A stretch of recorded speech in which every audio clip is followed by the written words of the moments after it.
क्या कुछ हुआ है बीते सत्र में अंतर्राष्ट्रीय बाजारों में जिसके कारण आज इतनी बड़ी गिरावट झेलनी पड़ रही है अक्रॉस द बोर्ड। ये बताने के लिए मेरे सहयोगी दीपांशु इस वक्त स्टूडियो में मेरे साथ जुड़ चुके हैं।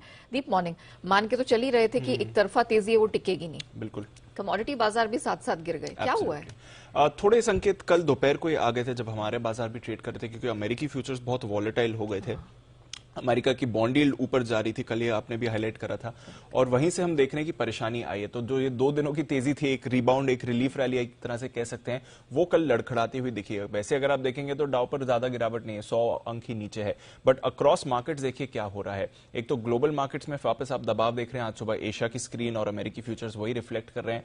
दूसरा, एशिया की करेंसीज पर आपको बड़ा असर पड़ रहा है। हमारे रुपये ने कल एक बड़ी गिरावट दिखाई, almost one of the biggest intraday falls in absolute terms आपने देखी है। चाइना का ऑफशोर युआन रिकॉर्ड निचले स्तर पर है। येन अब 150 का लेवल छूने की तैयारी में है, 32 साल के नए निचले स्तर पर है। तो अक्रॉस करेंसी मार्केट एक बड़ा भूचाल आप आते हुए देख रहे हैं। बस 150 टच करने की तैयारी में आपको येन इस समय दिख रहा है। तो परेशानी बन रही है जहां तक करेंसीज का सवाल है, और परेशानी बन रही है अमेरिका के बॉन्ड यील्ड बढ़ने में। कल हमने देखा कि डाउ पर वैसे अगर आप कहेंगे तो 450 अंकों की रेंज में कारोबार हुआ, बट काफी ज्यादा वॉलेटिलिटी आपने डाउ में देखी, और एंड ऑफ ट्रेड करीब 100 अंक नीचे डाउ बंद हुआ। हमारे बाजार जब खुले थे तो ऑलमोस्ट 50 अंक ऊपर था, तो वहां से देखें तो 100 अंक नीचे बंद हुआ है। बट ज्यादा गिरावट आपने ब्रॉडर मार्केट में देखी। एक तो आईटी स्टॉक्स फिर से गिर रहे थे, नैस्डैक ऑलमोस्ट 1% लुढ़का है।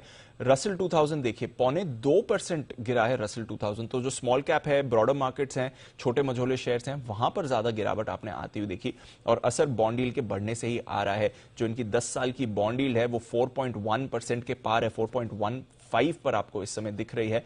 और ये 2008 के बाद, यानी कि 2008 की जो फाइनेंशियल क्राइसिस थी उसके बाद पहली बार आप इन स्तरों पर बॉन्ड यील्ड देख रहे हैं। तो परेशानी वहां से बढ़ रही है कि वापस इन्फ्लेशन एक चिंता बना हुआ है। इन्फ्लेशन के साथ साथ आने वाले रिसेशन की भी चिंता है। गोल्डमैन सैक्स ने वार्निंग दी है, इलॉन मस्क ने टेस्ला की अर्निंग्स कॉल में रिसेशन की वार्निंग दी है, और हाउसिंग डेटा भी इनका कल सुस्त ही आया है। सितंबर का जो हाउसिंग डेटा आया है वो अनुमान से कमजोर रहा, और साथ ही जो होम लोन्स हैं यूएस में वो 25 साल के निचले स्तर पर, यानी कि हाउसिंग डिमांड और होम लोन की जो डिमांड है वो 25 साल के निचले स्तर पर आपको आती हुई दिखी है। तो वहां से भी एक डर बाजार को लगा है। ज्यादातर नतीजे अब तक तो ठीक ठाक ही रहे हैं। टेस्ला के नेटफ्लिक्स में हमने देखा 13% का उछाल है, जो ऑलरेडी एक इंडिकेशन मिल ही चुका था परसों।